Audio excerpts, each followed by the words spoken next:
up guys? Together with me, Sean Steven, with another episode with Caricarz. Again, before we begin, don't forget to like and share this video, but most importantly, be sure to subscribe to our channel, Caricarz. And for this episode, we will be featuring to you the Honda City Hatchback 2021. Again, whatever information that we will be sharing with you is based on the launch that happened in Thailand. So this is all based on speculation as well as our research.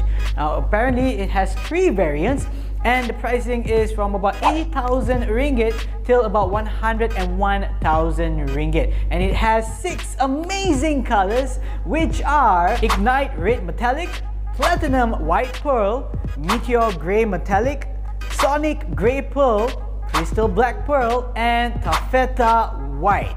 I'm really excited about the launch in Malaysia, and it's also rumored that it will be replacing the Honda Jazz. Ooh. Very curious, but let's have a look of the exterior first. Now, focusing more to the exterior, number one, I have to tell you it has keyless entry, and also it has the RS Sporty exterior, RS Sport design exterior that pops up all around the car, which includes, of course, the revised sporty bumper and also the roof-mounted spoilers, and not to forget that tail lamps that actually is very comparable to the Honda City. So it has like a similar look, yeah, and not to forget that shark fin. But also, this car provides you with better visibility, especially when you're reversing, because there are 3 views to choose from: 130 degrees, 180 degrees, as well as view from the top. Now, focusing to the interior, it has the Honda Smart Key system with push start button, automatic AC or air conditioning with a digital display screen, and depending on the variant that you choose, it also comes with an 8-inch infotainment system with Android Auto and Apple CarPlay. It also has the following: cruise control, speed sensing auto door lock, hill start assist, pedal shifting function, but most importantly, something I really have to emphasize on is the Honda Ultra seat modes. It comes in 4 modes, which is tall, long, utility, and refresh. So this enables the user, enables us to actually adjust the sitting position, gives like somehow like a bed in the car for you to refresh after a long journey, or for any other refreshing activities.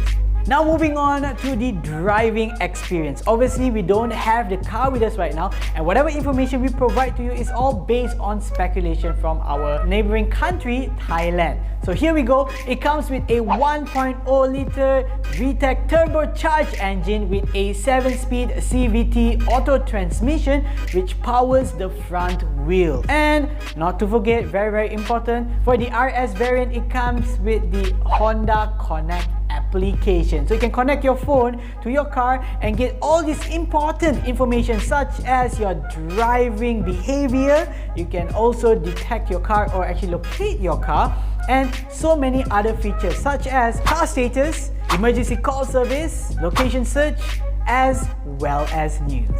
And now for the safety features. I'm going to start off first with the safety body structure G-force control that protects the cabin from collisions from all directions. It also has ABS, EBD, VSA, and also HSA, which I touched on earlier. In case of a sudden break of emergency, there's also the ESS, or emergency stop signal, where the emergency lights will turn on when you brake for an emergency. Now, comparing among its variants, as I mentioned earlier in this video, there are 3 variants, which is the S+, SV, and RS. Now, all this you can see in the table beside me, or just in front of me. You can actually see the price range, as I mentioned, from 80,000 ringgit all the way to 100,000 ringgit. This is again based on our comparison with the Thailand pricing.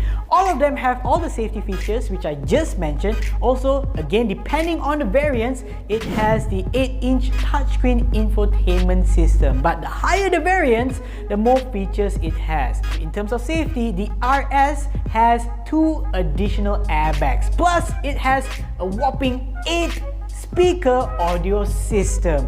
And last but not least, in terms of performance or in terms of driving, it definitely has that extra thing, which is the pedal shifters.